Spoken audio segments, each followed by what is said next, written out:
Well, welcome back to the afternoon session. I hope you have a great lunch. Thanks so much for coming back to us. Please feel free to move around a bit in your seats to not fall asleep, because we have quite an interesting session, I think, about making smaller films work.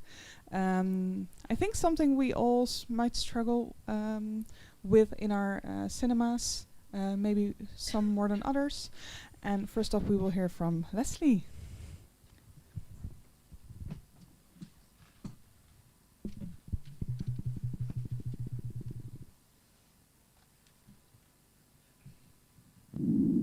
Hello, hello. Am I speaking right? Okay, super. I'll try to do this. I'm Leslie Vuchot. I'm the founder of the festival agency and now working with a cinema called Le Lucernaire in Paris. I'm really glad to be here. Thank you. I was 2 years ago as an observer in this room. It's quite fun to be on the other side, I mean on the exhibitor side. But today I've been kind of offered to talk about what we've been doing with the festival agency in the last 15 years and how we work on films that are either small or just undistributed.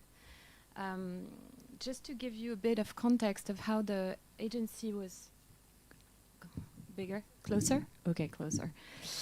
I'll go just a little bit on the history and values of the company. The background is that we work with international sales companies, so international distributors. Their goal is to sell movies, and when they're not sold, sometimes they can stay on the shelves or they can be exploited in different ways. So one of the ways is to go through festivals. And this is why we created the festival agency. It's giving access to the films that are not necessarily distributed. And this way we created a sort of one-stop shop, gathering different catalogs of films to be available for festivals and then later on maybe to cinemas. Our DNA, very simple, is that we only work on the big screen experience. We only work with people who show films in a cinema or open air, but with people and on the big screen. For me, it's really important. We stayed on this, and this is our strong belief. I didn't want to bore you with numbers, but it's just to give a bit of perspective. Because we handle a lot of films, there are some of the films that we work on that are little festival darlings and do travel the world like a lot. They go to a lot of festivals, and it's multiple screenings. So we've made a cool calculations and realized that we've helped coordinate like more than 50,000 screenings over the last 15 years, and in very remote parts of the world sometimes. So it's pretty cool. And hopefully it matters. This is what I wanted to say. Sometimes for producers, they don't really understand why we organize a screening for very little money. Like in Indonesia, it's complicated, but like for us, like one screening somewhere is a sort of victory. I'm going to take 3 case studies to be as concrete as possible. And I'll start with a small film called L'Expérience Zola, which is an Italian film that was in Venice 2023. It went to ITFA and to Cinéma du Réel, which are extremely important, prominent documentary festivals that you may have heard of. We, as a Lucernaire and as the festival agency, sort of collaborated, and this is where the two sides of my work have joined. We've organized like a week of release in Paris, organizing a premiere. The talent was there. The director, who's Italian, is actually based in Paris, and we attracted like the good journalist.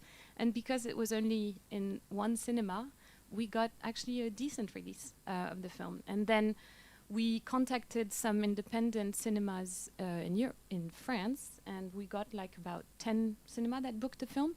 So we're not a distributor, but we helped this film have some sort of exposure, and it proved to be quite beneficial, and I think they were quite happy. Another example is a very cool British film made in Cornwall, produced by wonderful people from Bristol. that I say hello to because they're amazing women. This film, so the producers came to us, they did not have a sales agent, and they're like, we need help for the festival strategy. How do we launch a film like Bait? Bait is shot on 16mm, edited by hand by this wonderful director, Mark Jenkin. The film got selected in Berlinale Forum, which is amazing. It did attract some buyers, some other big festivals who wanted to play the film, like the person from the New York Film Festival, for example, and many others.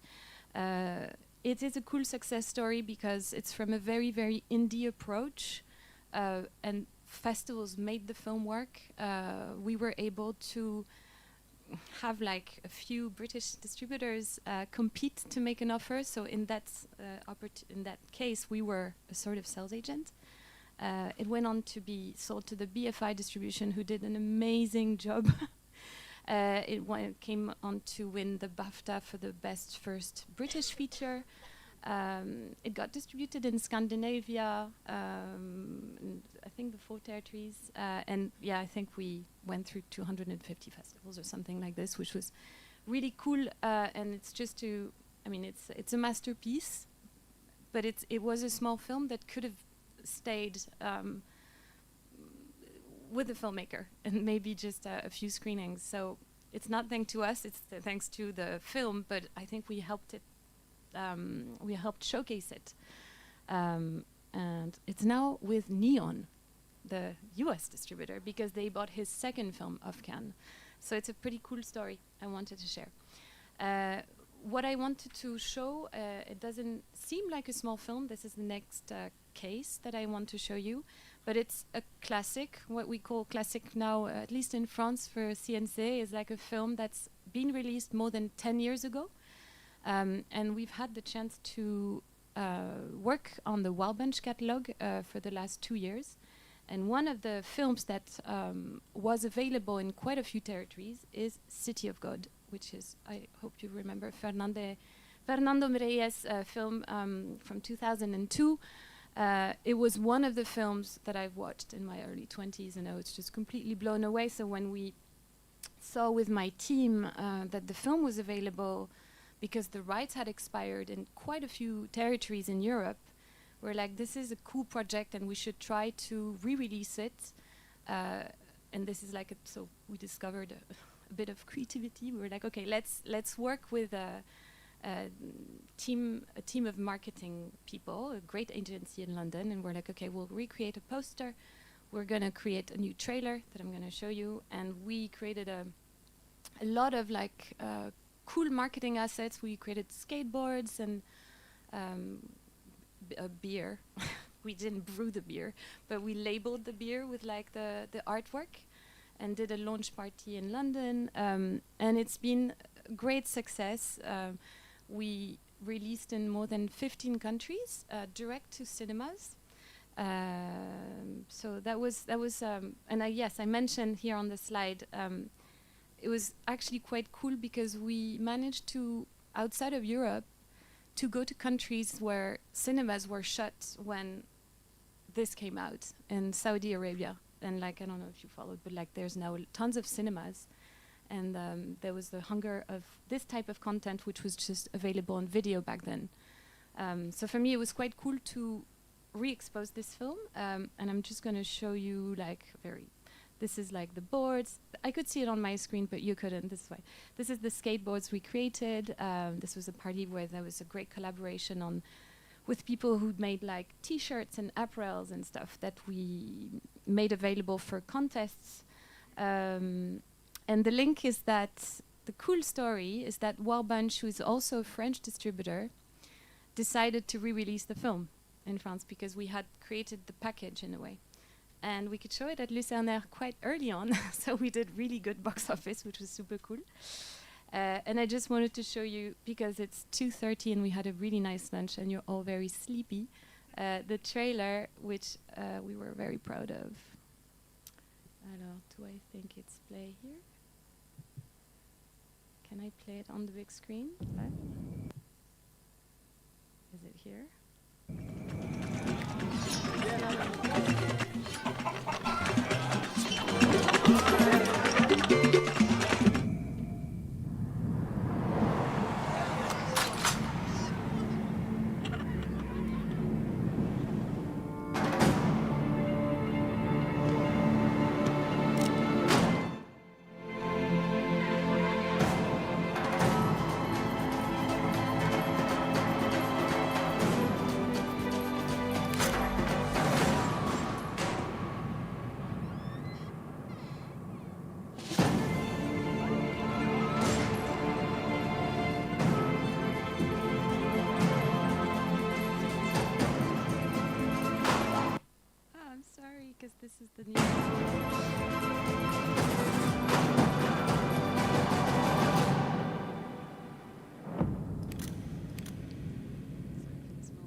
So that was a very cool experience. And the next window that was showing is that we worked on the piece.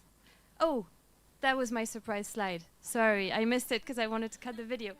One of the super cool screenings we set up, and I realized finalizing the presentation yesterday, was in Modernissimo. And it was not a full house, but almost. Super cool. So that's, beautiful pictures that they sent. I hadn't realized because there was so many things going on last year, but just found those in my laptop. So that's it really for me. I just wanted to share like a bit of experience as well, because what is the time situation? Am I on time? It's good? Late. Ah, but okay, cool. Well, no, I think I'll open it to questions. It's if you have some. Thank you very much. Yes.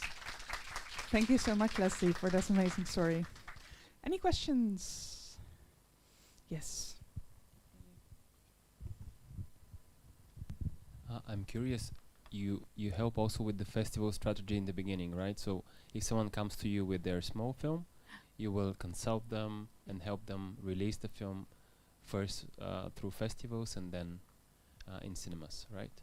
Yeah, we generally just with festivals, and then when we can open it to cinemas, we open it to cinemas. We usually take not more than 10 projects a year. Between 5 and 10. So how is 2025? It's taken in 2026, maybe?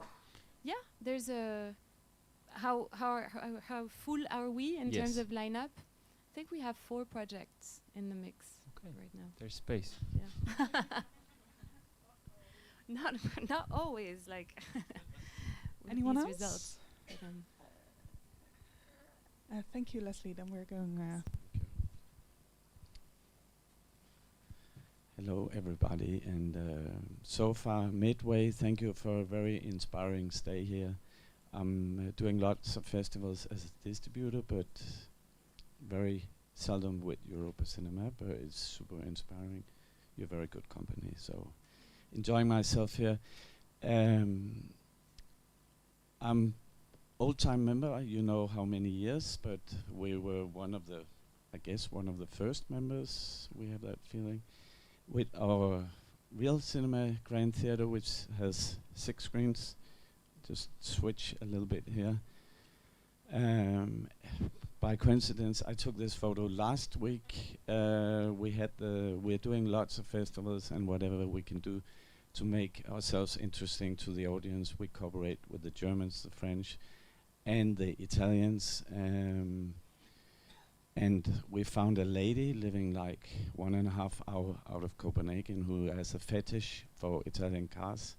So she comes every year for this festival, and what's in it for her is everybody looks at her car, they admire it, and they go and talk to her, and she has an experience she can live on for the next 2 months. So it's also part of the business. I showed the first slide is glorious, just to introduce myself. The cinema has been running continuously since 1913, apart from the COVID. It's the historical art house cinema in Denmark. So we're in a very privileged situation. We are also the ones who are for running a cinema. If you can be the one dating the films, you already one step ahead. And we are dating films for all the art house companies. So we're trying to have like a calendar where every film has the best available space, and they're not eating too much from each other. It's super important for everybody, for the whole ecosystem. And part of what we're dating is Camera Film. That's our distribution company. So we're buying really mainstream competition films from Cannes. It's kind of our profile. We're doing Miyazaki films. We're doing animation since the beginning, and we're doing a lot of documentaries. So my background is in festivals, so I started the CPH Docs, if you heard about it. And if you come to Copenhagen, make it coincide with the festival. It's really great. It's only grown bigger and bigger. And then we mushroomed with a TVOD platform. and got a lot of credit for having it ready and out by COVID, but that was a pure coincidence. But we still run it, and just to say that running this platform is very ambivalent for us, because it's we believe in cinema, but we also thought if people decide to watch the film in their couch, why don't we provide the content? So we have been doing that for some years, but rest assured, all cinema owners and so forth, there's no money in this TVOD business. We haven't even recouped the investment yet, so. And then comes Gloria.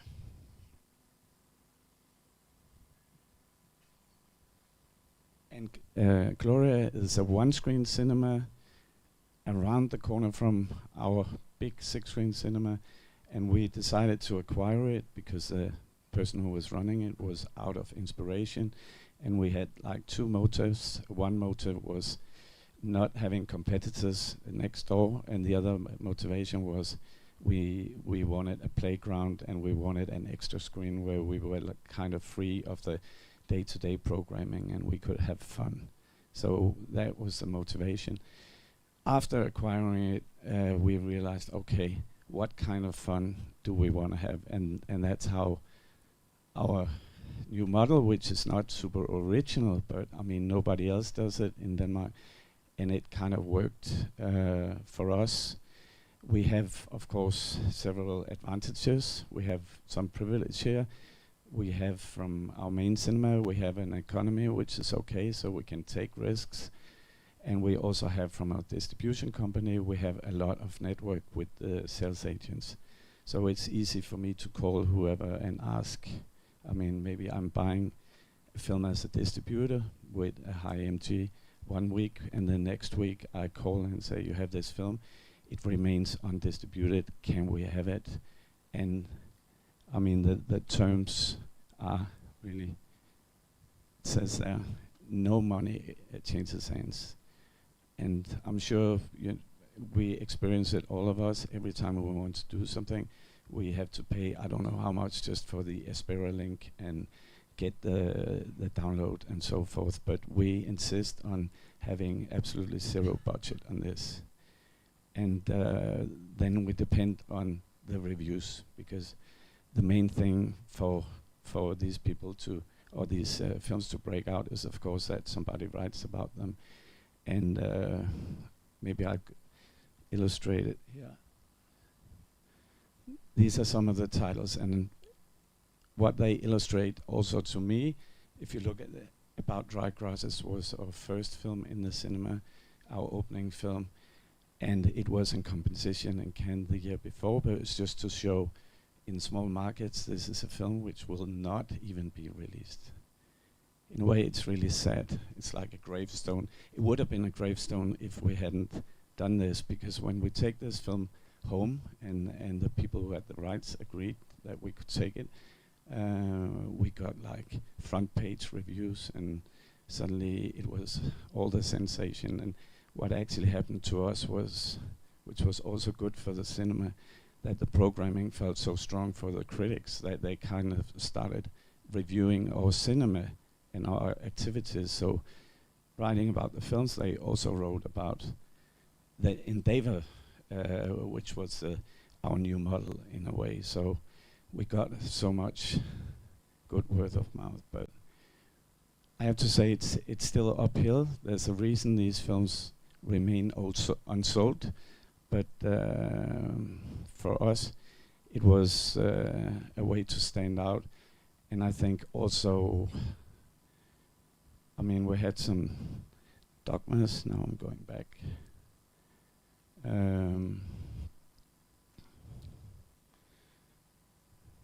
Like we have one dogma is when we do all this is a cinema doing in a way the work of a distributor.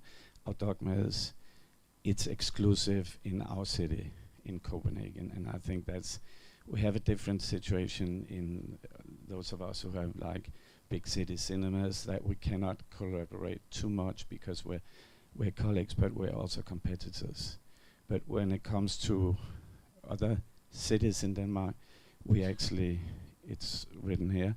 We approached the cinemas, the main cinemas. Mikkel is here in the room somewhere, and we put it on the plate for them. We negotiated a deal, and we have a release date, and you can join if you want to join.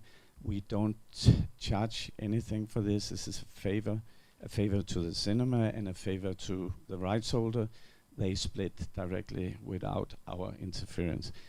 What we get out of it, we do get something out of it. We get, it becomes more like a national release. If we have 4 cinemas, the critics will have a better argument for reviewing the film in the newspaper as opposed to a one screening event. So it's kind of a way of broadening the thing.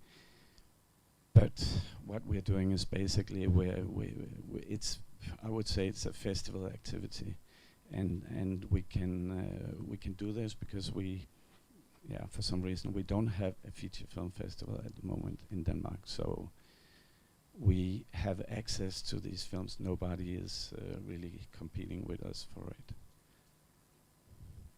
So that was like a low practical approach, kind of trying to use other kind of, you can call other people than just your local distributors if you want content on the screen.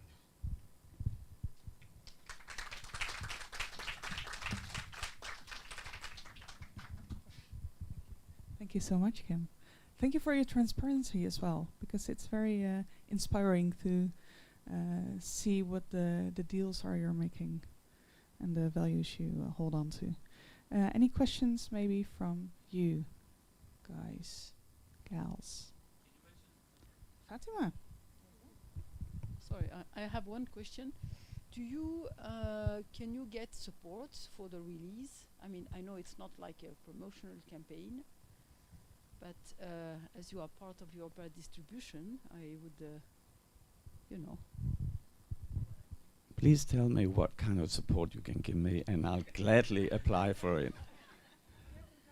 No, but I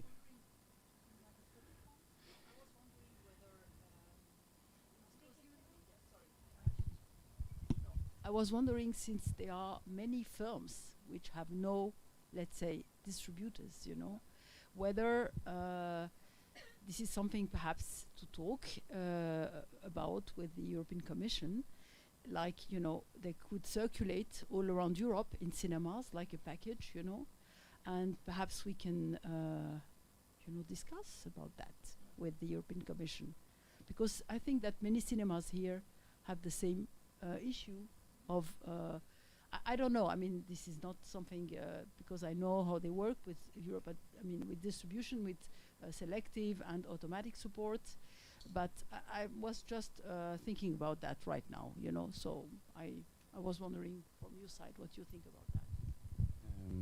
I start thinking now, because that's really an interesting perspective. But as you can see, this is totally low budget, so we didn't take any expenses into account. And also, I mean, there's also some ambivalence for me, because I'm also a distributor, so I don't want to kind of hurt the distribution business. And I rely on the people who have the rights, that they actually want to give the films to me on these special terms. So if I end up somewhere like close to normal distribution, then I'm maybe not so interesting to play with for the sales agents, because they're still focused on the big films where they can get the big MT from me. Hi. Do you use, for example, for the small social media campaign or the promotional work, do you kind of mutualize your staff from the distribution part in the cinema? Like, how do you?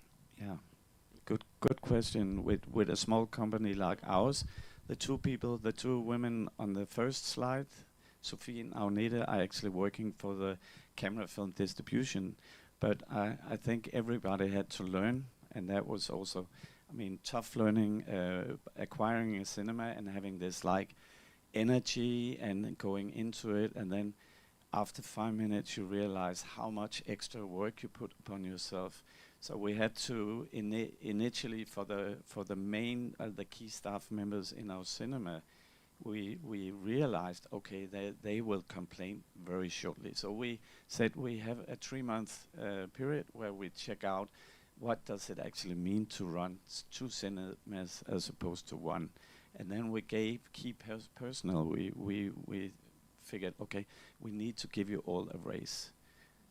We gave them not a raise, we gave them an extra salary for this cinema in case we skip the project. Ironically, we rent the cinema itself from Nordisk, which is the biggest chain in Denmark, and they were subletting the cinema for many reasons to these like idealistic people who were like really underground. But I mean, we are a thorn in the eye of Nordisk because we're a big competitor with our big cinema. So they didn't know actually that we sublet from them. And they could decide that when the lease expires in 3 years, that they will not continue the lease. And then we decided, okay, our approach here is this was a pop-up experience.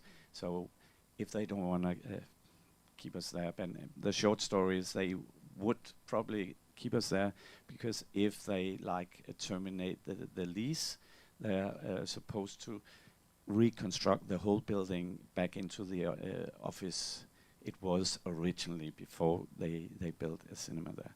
So, but it can go either way. So I mean, this is really passion driven. We're really doing it for fun. But me and my closest colleague, we can have all the fun we want, and it's fine. But for the staff, we of course need to kind of look at their salary, but we are also engaging them. So people are crossing from distribution into running a little cinema thing here, and also with the social media.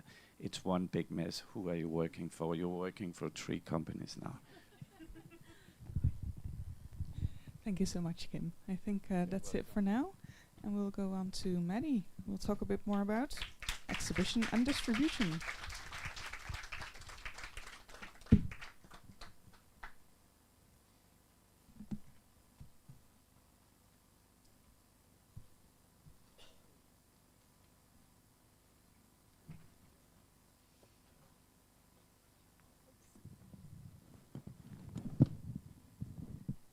Sorry, it's me again. Oops. Okay, so I thought I'd start with a picture of a cat, because I guess like cats, the independent sector, the strength of the independent sector is that we're independent. And the weakness of the independent sector is that we're independent. We can, we're all working on our own. We can appear very fragmented to distribution, and we're small fry in a big sea. So I'm going to kind of zoom out of Watershed. Watershed is the venue that I work for in Bristol in the UK is part of a network called the Film Audience Network, which was set up in 2012 using funds from the National Lottery, awarded by the British Film Institute. And the aim of the network was very much to kind of support a stronger and more connected approach to audience development. So the focus is on audiences. And it's quite a different type of model because it relies on exhibition leading these regions. So for instance, Watershed, which is in the southwest. In Bristol, we kind of look after that region, which includes Cornwall, where Bait was shot. So we do all sorts of initiatives in that region, but we're connected with all the other regions as well.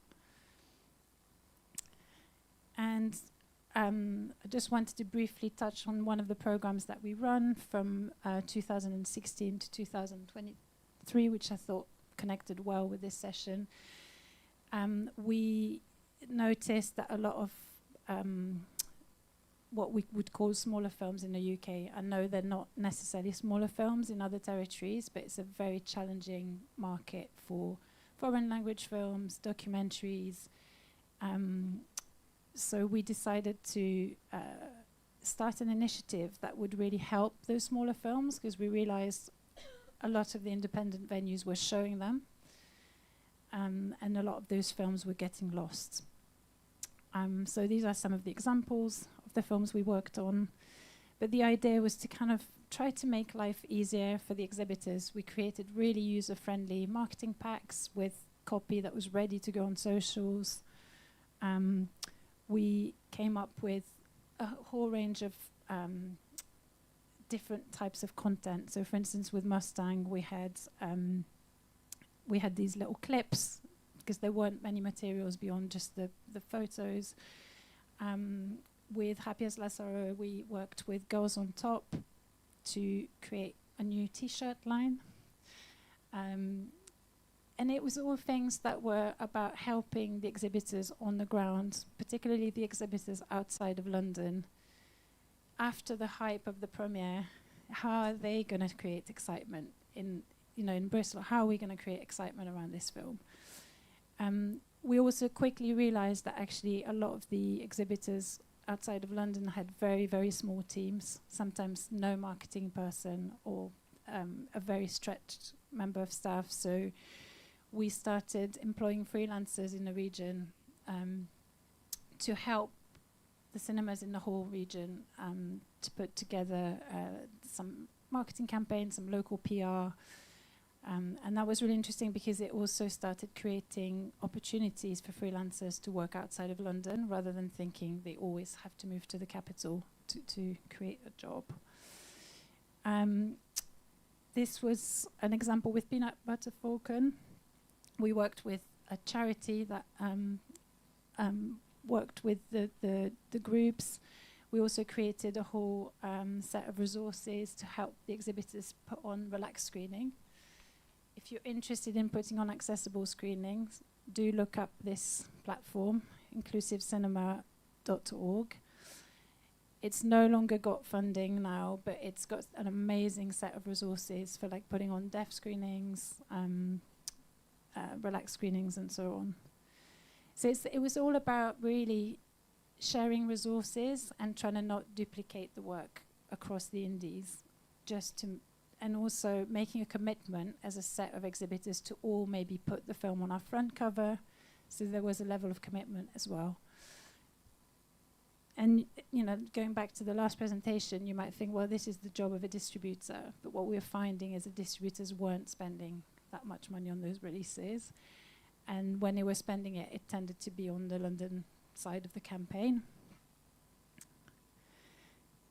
So yeah, the results of the program were like overwhelmingly positive.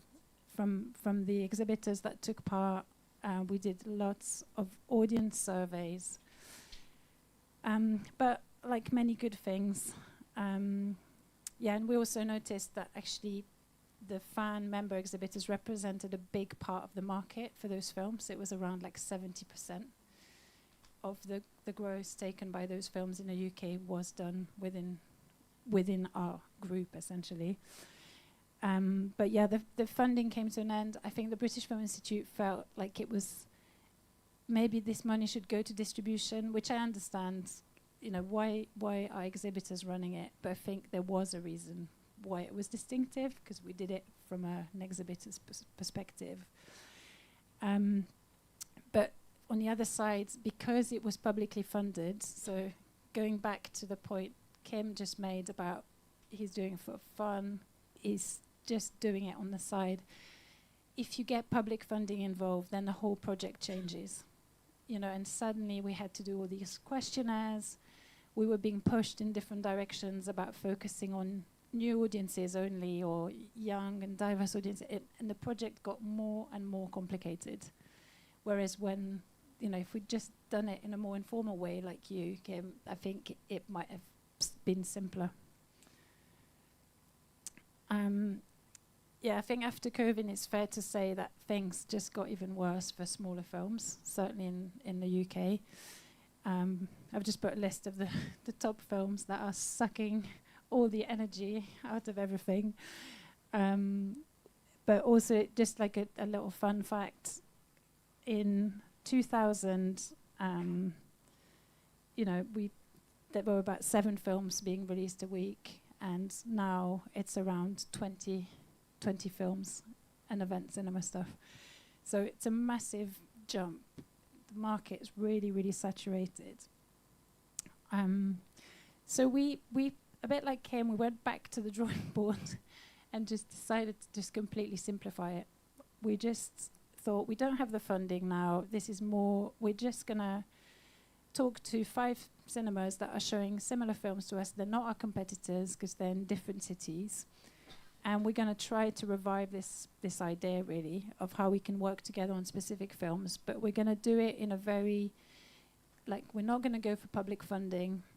So we went to the distributors as a group and instead asked them to give us match funding for marketing.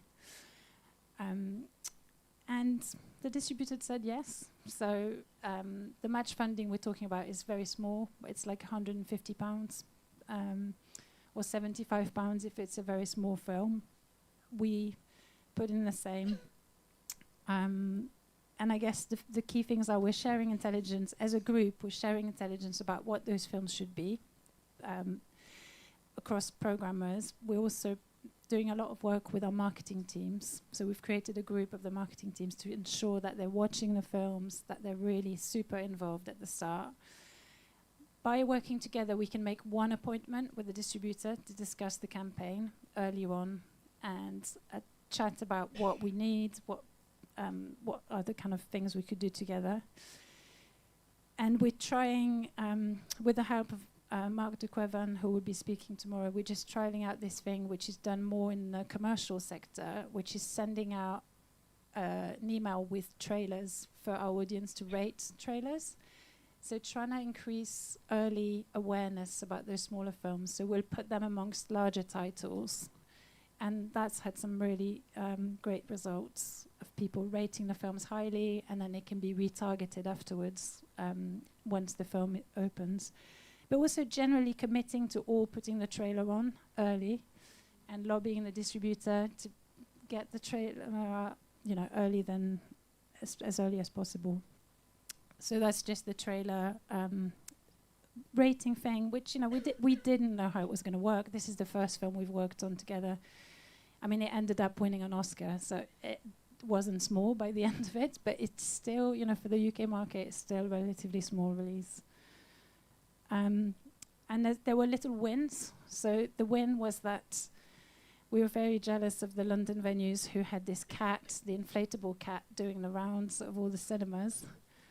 You didn't get one neither, yeah. So we kind of lobbied for a second cat, which went to Belfast, went to Bristol, and it was amazing. You see the reaction here at QFT, Watershed. We had queues of kids wanting that picture taken. It did drive our front of house team mad because it makes a lot of noise. But yeah, then there was a bit of money in the system for people to do their own T-shirts, or we managed to convince Cousin to give us these games, flow games as well for giveaways. So things like a competition, if they had to send it to every single venue, it would be very expensive. But we could do a competition across the 5 sites. So you could imagine a bigger prize, win something really exciting. And then on our side, we also made a commitment to kind of be quite visible with the audience reaction. So this is just an example of the Watershed's responses to the film.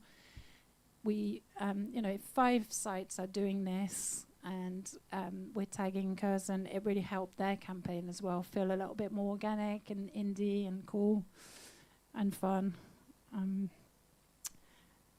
I don't want to go too deep into the results because it's the beginning. We don't have a huge amount of results, but I was particularly impressed with the trailer mail out. I thought hardly anyone will do this. Who's got time to rate trailers?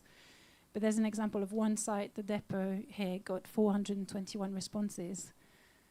With 21% rating the film really highly, then they could retarget those customers, and I guess the next stage of analysis is seeing whether they actually came in. We were in the top site. A number of the sites that were involved in the project were in the top UK sites, even above London. But I think above all, what we all valued more than anything was to collaborate with each other, especially our marketing teams that felt sometimes quite isolated in their campaign design. And yeah, the nice thing is other distributors are coming to us, we're going to them. So we're working with Met Films on Savages. Julie Keeps Quiet, we also worked with Curzon on that. That was a bit tricky because the sun came out in the UK, and that is quite a special thing when that happens. I think with Julie Keeps Quiet, there were problems as well. Like the assets were quite late, so we couldn't do the trailer thing. There were like a lot of small factors, and it was partly to do with the success of Flow.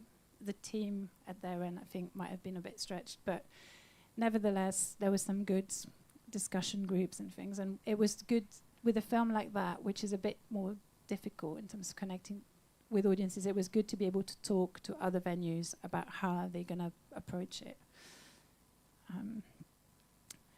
And then I'll just share two final examples of what we're doing as a network. So we've initiated this kind of Indieverse thing, because we used to get very frustrated going to cinema conferences where basically they just showed you like the really big releases, and there was this chart like in June there's this, there's Marvel, there's this, and we just thought, well, if that's all the exhibitors are seeing all the time, then you're gonna have so little awareness about the smaller films. So we've kind of created this Indieverse, which we put out every quarter.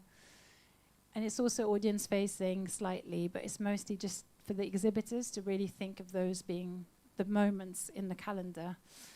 And then we've all committed to kind of share data. Well, a big group of us have, and we have commissioned Charles Gant to give us a weekly summary of how these smaller films are performing. Because what we were finding when we were looking at industry press, there's only the top 10 films, and the films we were showing weren't even registering, so we never had the kind of understanding of how things were performing. So yeah, that's been a really good thing, a little bit of healthy competition between us, but also just actually seeing what's working and what we can do together. So yeah, just to summarize, just collaborate. You know, we are small, we're very small as standalone independents, and if you can find other organizations to collaborate with, especially in other cities, then it will make your work easier.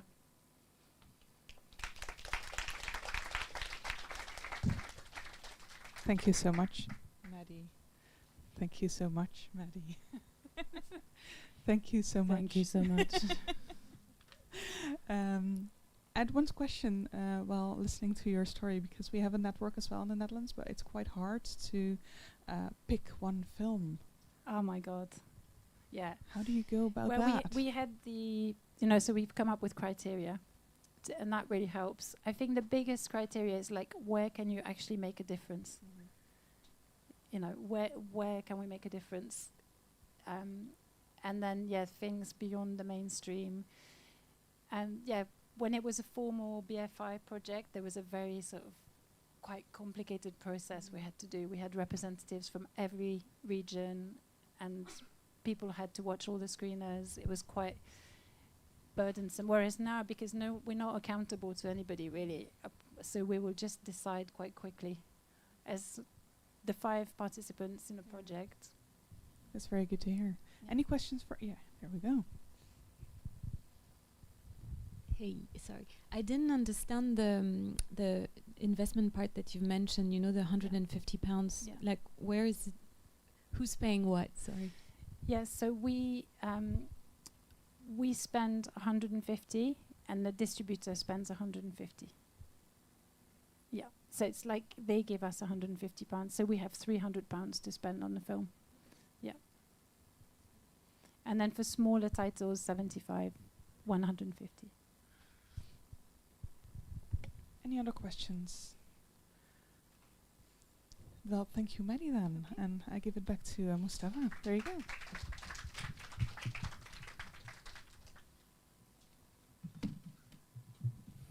So, right to the next session, to the next upcoming session. Eventising. It sounds very interesting, and I think it could be another chance to increase the visibility of films and projects. And I would like to invite you, Manon, right? Manon to the stage for her first presentation with the title Approaching New Audiences with Special Events, Knit Cinema, which is a holy shit in Germany as well.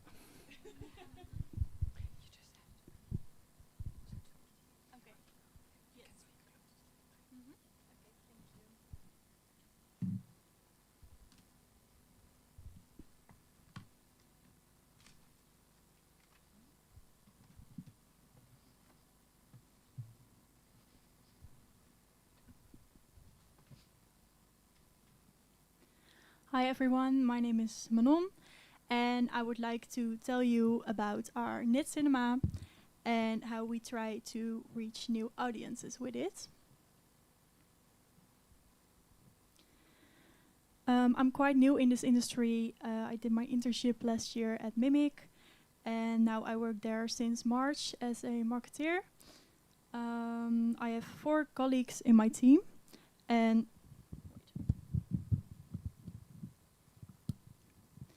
I have 4 colleagues in my team, and MIMIK is a combination of film, theater, events, education, and we also have a cafe.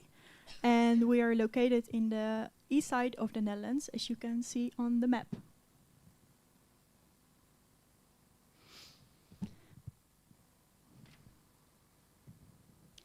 It all started with a brainstorm session with my colleague who was an intern back then. And she had a school assignment and she had to create something new. And it was a new event. We had some ideas like anime nights because we have our series MIMIK X Japan. And we had the idea to combine it with a manga drawing night in collaboration with a manga store in Deventer. Another idea was the Knit Cinema. And in the end, she chose for something else, and we did nothing more with the Knit Cinema idea. Until we got a request from Dol op Wol. That's our local yarn shop in Deventer, and they wanted to host an event together. So we decided to collaborate, and our first Knit Cinema is a fact.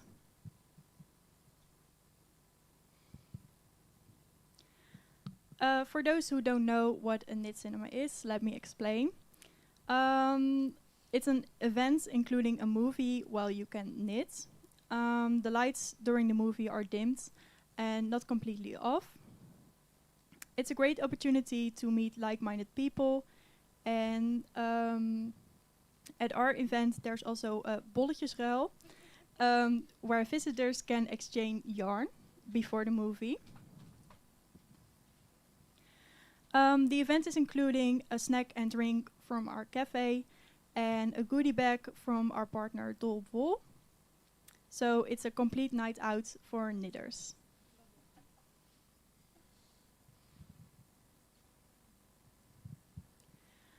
I can show you pictures of the events because the first one is actually tomorrow. So it haven't taken place yet. But the first one was completely sold out after a few days.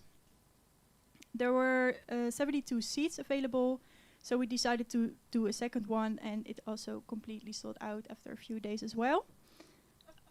So in total, there are 144 visitors to our first Knit Cinema.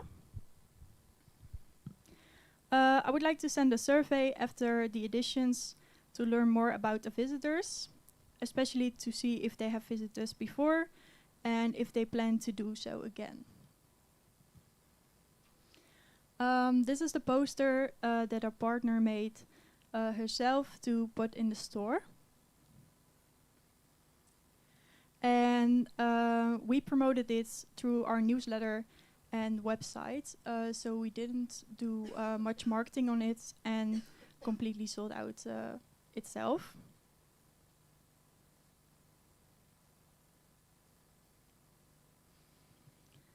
The benefits of our knit cinema, in my opinion, are that you can reach a new audience and create a meeting place for them. It's an event for both film lovers and crafters, so we have a diverse audience. And the event improves the accessibility for people who normally don't go to the movies. We've also got free publicity by the co-organizer and the public. It motivates people to come back to MIMIK, and it's a unique event for us because we never did it before.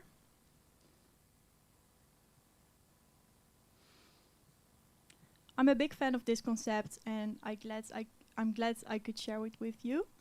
Thank you for your attention. Are there any questions?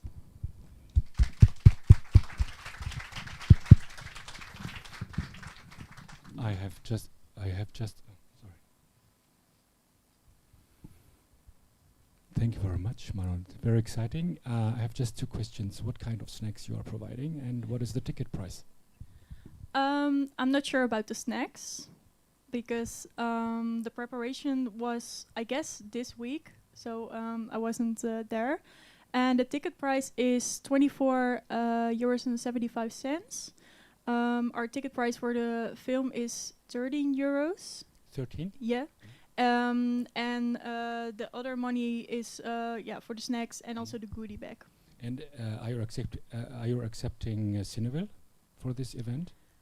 Do you know that? I don't think so. Okay. No. Okay. Thank you. Other questions? Okay. Thanks. Great concept. I love it. What was the audience? Who came or who? It's tomorrow. Okay. Yeah, so I you're don't still. know. Oh, okay. I didn't get it. Sorry.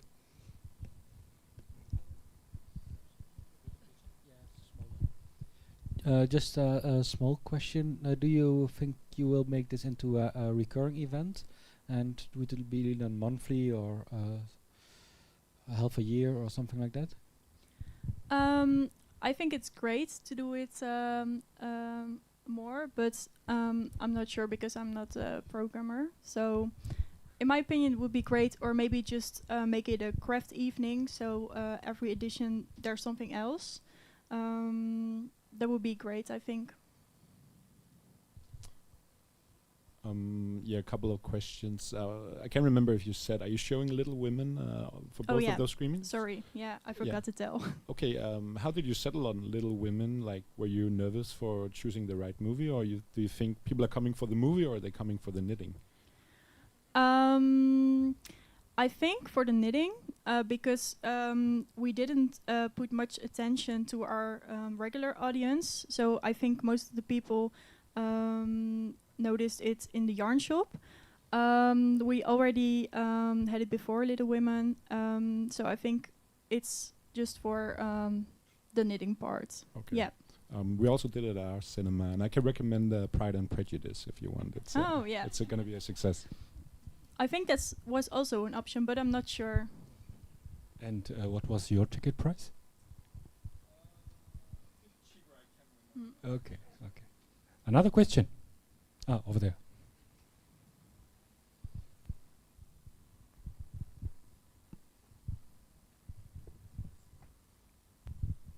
I just wanted to ask about knitting. Is this popular? Like, you know, because in Poland maybe a little bit, but not really, like, yeah. Yeah, it is, I guess. Totally. I think we wouldn't organize it right now if we didn't get the request of the yarn shop. So I think that was just a great opportunity to try it once. And when it sold out, we were like, okay, just do a second one. Yeah. No, it's just only knitting during the movie. So it's all just for yourself.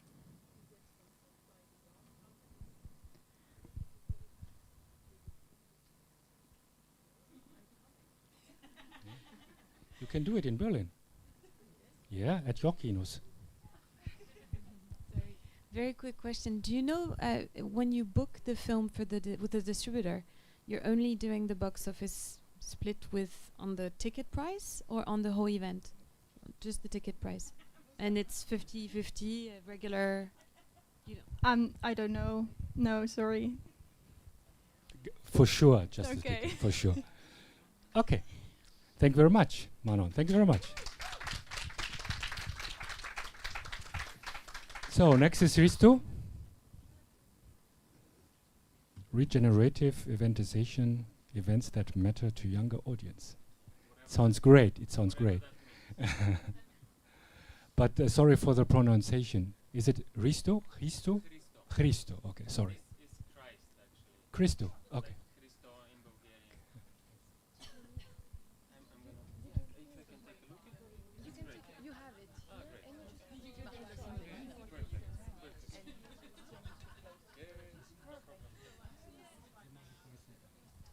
So yeah, I'm glad.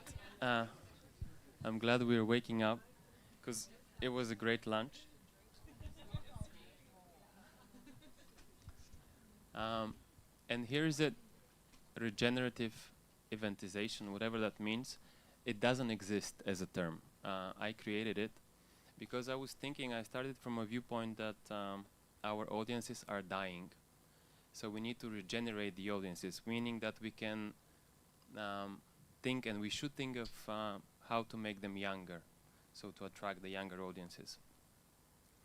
For me, that's very important because, as I told you when I introduced myself, I took over this. This is the National Archival Cinema in Bulgaria, in Sofia.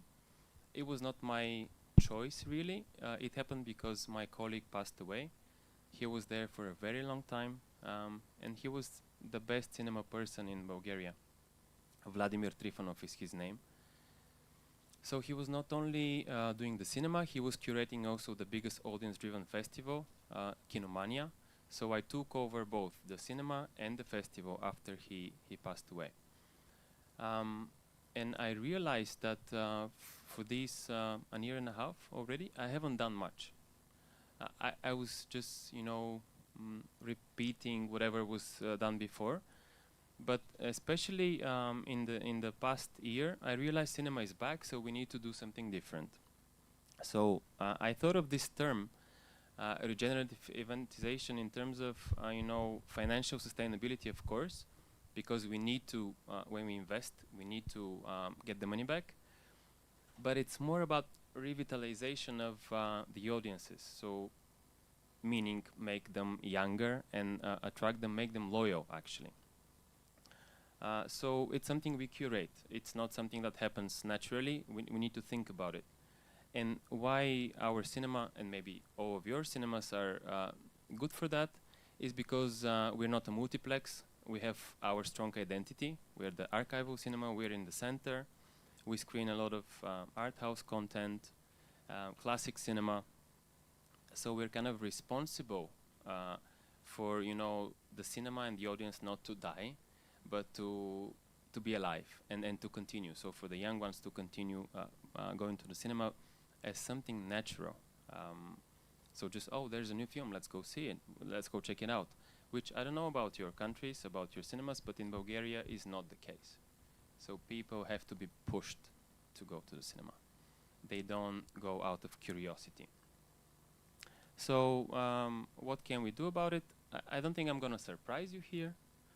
But of course, it's curated programs in terms of choosing the films. But what we do also is local collaborations, meaning that we collaborate with all the schools around the cinema, with all the high schools, primary schools, with artists, because we have a nice piano, and we use it for that. But also we started some immersive experiences, like live concerts, redecorating the cinemas, of course, Q&As, as we all do. And here is an example that's half a lie. It's more like how I would wish it to be. It was not. But let's imagine that we can reach that. So in the beginning of the year, when Nosferatu was released, we thought, okay, let's do an event but let's connect the new film with the history of cinema, and of course screen the classic Nosferatu. So we screened them together. At 6:30, as you can see, was the first screening of the classic one, together with a piano accompaniment. Amazing musicians we have in Bulgaria, maybe you have them too. And they're also quite old, unfortunately. So I was like, we need to use these people while they are alive, while they can still provide their love for music. And after that, we did screen the modern version. And here you see Q&A, which didn't happen, as I said. But let's imagine that we could organize that as well. Very often, I think they're more responsive than we think. I think if we would have contacted him, maybe he would have said yes, but we just didn't dare. So now, thinking about it, I would love to do it. And it was sold out once, twice, 3 times, 4 times, I don't know, 5 times. We kept repeating it, and it was really selling out very well, full of young people, and they were all watching both films. Like, not all, but 80% of them were really coming for both films. We did intros, of course, and it worked out very, very well. We didn't have staff in inspired costumes, but why not? I was thinking this could be nice. We also don't have a cafe, but we could have horror-themed refreshments, and this is something we're starting because we have a bar nearby, and we never used this bar, so now we're gonna do that. And if someone comes to the Sophia Lab, I will show you. And yeah, we can also use our piano for that. So the impact of this and other events is that they started taking a look at other classical films that we're screening. It was a very diverse audience, but mainly young, what we were looking for. But I would say also what I'm dreaming of when creating such events is to have different generations, so that we can be a bridge, so that we can create dialogue between them. And this happened. It was amazing. For example, you can imagine the musician, the pianist, quite old guy, but they loved him because he was creating this experience for them for an hour and a half. So they were talking, and this guy, normally they wouldn't really communicate with him, the young ones, I mean. Financially, it was great because we worked actually with Goethe Institute Bulgaria, which I have to be thankful for. So we have Goethe Institute, Cervantes, Institut Français, and so on. They're all very generous. They have a lot of classical content, and you can easily create these programs. That's very important, and I want to share it with you. They are not allowed to sell tickets. But in the past 10 years, while I've been programming cinemas, art house cinemas, I did try and I did convince them that we have to sell tickets on a very small scale, like something very, very cheap, and they agreed. It's like a rental, like a donation, whatever you call it. They're not making revenue out of it, so they're fine, and this makes the events also very, very accessible. But as I said, for me, the most interesting part is the intergenerational dialogue and culture. So to end up with, here are some other things that I'm thinking of right now. We haven't really started them, but I wanted to share it with you, maybe also as an commitment that I will start working on that. Of course, cinema, but the partnership with the city, feedback tools. I don't know about you, but we haven't really used our resource to get feedback from our audience. We don't really know what they think, or if we know, it's more like intuition rather than data. So this is something I really want to do. And another thing is we're not really present in the social media in terms of live stream or archiving what we have done. Even you don't see pictures from the events that I shared with you, because the ones that I have, they are not great. So it's a promise, and yeah, something that I wish to do. Yeah, thank you. I hope I'm on time.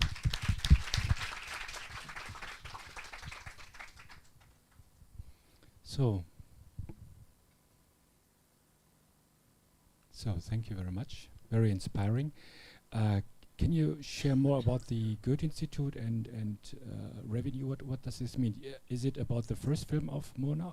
About the first Nosferatu? The first Nosferatu, Okay. like most of the cultural institutes, they have a catalog with classics, so they can make these films available to us, which means that we get them for free. Okay. It's kind of part of their program, but we charge a small ticket price, which goes for, let's say, cinema rental, for the whole rental or donation from the participants, because for me this is very important to not have free events. To have a little amount of money, but something that says that you really want to participate. And also this way we have a lot of pre-sales. Otherwise, with free tickets, for example, the Lux prize, that has to be free, it's a nightmare because people come, they take a lot of tickets, and then they never come after that. Okay, and did you schedule it? And Sorry? did you schedule it during the release of the It new was Nosferatu? the or premiere day of the the new premiere, okay. Nosferatu. Okay. So this is how we introduced the new Nosferatu, and actually it has it had a lot longer life in our cinema, because Odeon, as you see, it's a classical cinema with mainly elderly audience. So a film like this one would not receive a lot of audience, but through this, actually, it stayed in the program for much longer. Although I should admit, there were a lot of people for these special events, and then when we just had the normal screenings, it would be a couple of them. Okay. So it's Yeah, the importance but of you the need event. to repeat it. Yeah. Okay. Any questions? Here. I think what you last said was kind of my question. Just, I do feel that there's a big turn towards event cinema right now, and getting people to come to previews and premieres and giving a lot of treats in return for people's presence. But what do you think we need to do to get people to come? Do you think that this would create a recurring audience for maybe regular screenings, or do we think maybe we're creating a dependence on free popcorn and dressing up? Yeah, I don't know. remember someone said it while discussing outside, that we have become a constant like yearly festival. I don't know who said it. I think it's very well said. And yes, I think it's a trap that people start to expect that from us.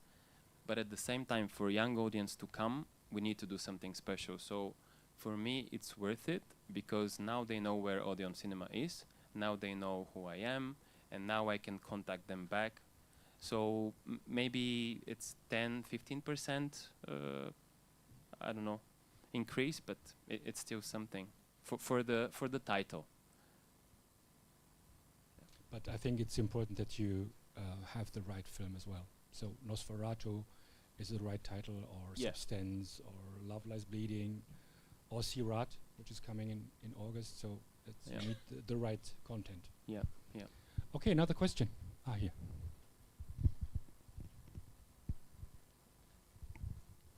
Thanks. Your presentation was really good, and I was straight for the point 3: audience feedback tool and surveys. This is a point that I'm gonna make not only for you but for everyone here in terms of the exhibition. I'm working right now on mostly like audience studies in terms of like not only survey, but it's part of my PhD project. Because in Portuguese national cinema, we also have that same problem on intergenerational audience, and bring back as well the young audiences to reach as well the national cinema, which is, is a problem. And it's interesting that, and I'm really putting that it's very, very important that we create more in terms of audience studies regarding this, because this also helps with the strategies, and also not relying on this kind of like volatile of like giving, and exactly knowing what we can go through, not only distributors but exhibitors as well. So I'm definitely putting that out. And there is an organization that works, I think, with media as well, with Media Creativa Media Europa, which is Crescine, and they do media studies audiences. So I will definitely we'll tell everyone to look up online because they have very interesting studies about that, and they're continuing doing it. So yeah. We should talk about it. Okay, thank you for your contribution. Thank you. Another question. Last one. Question, comment. When you have this kind of event kind of cinemas, wouldn't it almost be detrimental to have it as a live stream? Because I feel like you have to be there is kind of the selling point, more or less, of that. I absolutely agree, but we can still stream the intro, for example. So we can choose and live stream parts. Of course, the experience itself, especially with the live accompaniment, this you cannot stream. But the intro or even the audience entering the cinema, having the discussions, I think this we can. It's more a marketing material than creating a archive. And the other one, like to archive past sessions, for us it will be important because I'm thinking one day we will be talking about this, but if we don't have video or material, it will be very hard to prove it. And also, as I said, I don't know how many of these musicians you have in your countries that are still able to improvise during a silent film. Quite a lot in the UK. Amazing. We don't have many, and we really want to expand this. That's why they are out of Europe, You are too creative. Okay.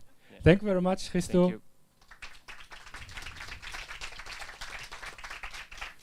So next one is Giulia Zucchetti. Or Zucchetti, I'm sorry for the pronunciation. Only Lovers Left Alive. Wonderful film. Marathons, midnight movies, and restored films.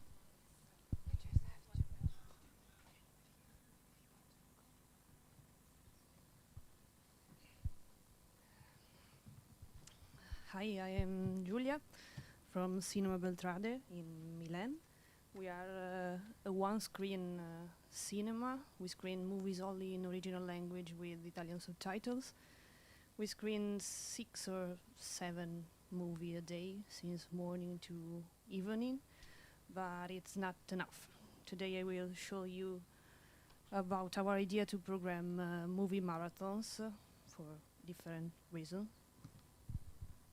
I think the first marathon was in 2014, a mini marathon dedicated to Oscar-nominated films, distributed by I Wonder Pictures, a small Italian distributor. And since then we go on and on organizing smaller and bigger marathon with a huge increase of the audience. The last marathon was about Nosferatu, the first of Murnau, then Herzog, and then Eggers. Since 2016, every year we organize a marathon for the last day of the year. We screen with screenings all day long, a screening that ends before midnight, then a small party inside the screening room, and then another movie after midnight. We had organized the marathons dedicated to different directors, like, for example, Fellini for his birthday. I don't remember the day of the birthday of Fellini. Or Pasolini, Fassbinder, David Lynch. But any excuse is good to put on a marathon, so we organized the marathon for the warmest summer in Milan, with restored movies for the new Old Red screening room, with some movie connected by the word red or color red, like, I don't know, Fireworks with Me by David Lynch, with all that red curtains like our cinema. I think that one of our best idea is the organization of 24 or 30 or 40 hours marathon. We started in maybe 2016 with Xavier Dolan. It was a big success, so we tried again with Tarantino movies or Wes Anderson, Jim Jarmusch. We start screening in the morning and go on all day, all the night long, without a break between screenings. So people come and watch 1 or 3 or 4 movies. The more they watch, the less they pay.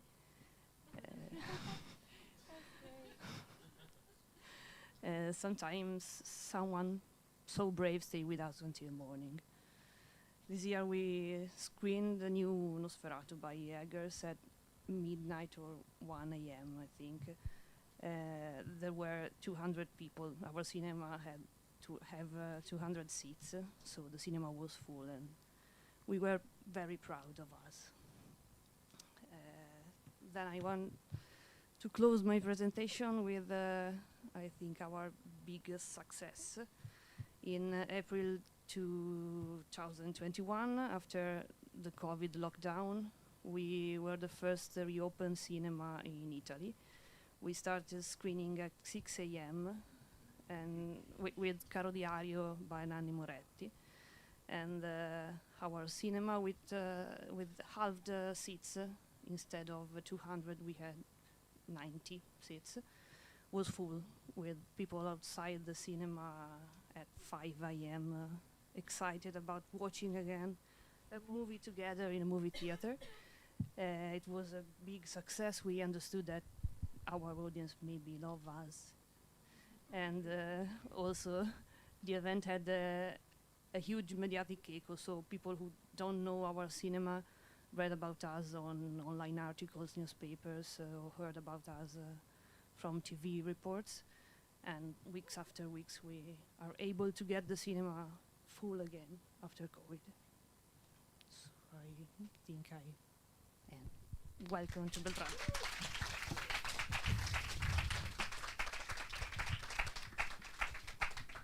Really, really passionate. Thank you very much. Thank you very much.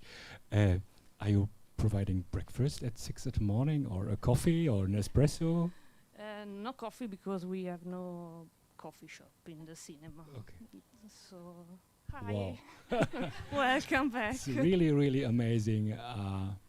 Congratulations. Any questions? Yeah. Like 2 questions. First, what was the price for the ticket usually, and does it depend on how many movies the audience, the person, the one wants to watch, or it's like one ticket for the whole event? And the second one was, is it easy to convince the team to stay over the night in the cinema? Yes, it's easy. The price of the normal ticket is €7.50. If you watch 2 movies, you pay 6. I don't remember the right price. Maybe 2 movies, €6. 3 movies, €5. It depends. And you still have a regular program? Okay. And we still have a regular program. Okay, any question? Marlene?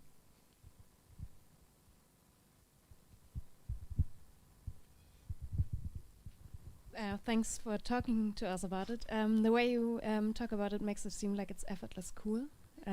It's just working. I'm asking because me and a colleague, we are currently working on showcasing Rivette's 13-hour film Out One. And how do you get people to do it? How do you get people to sit throughout the night with you? I don't know. We don't know, really. I think people come to the cinema at night because not only to watch the movie, they live that night like an experience with some people brave. I don't know how we can bring people to the cinema.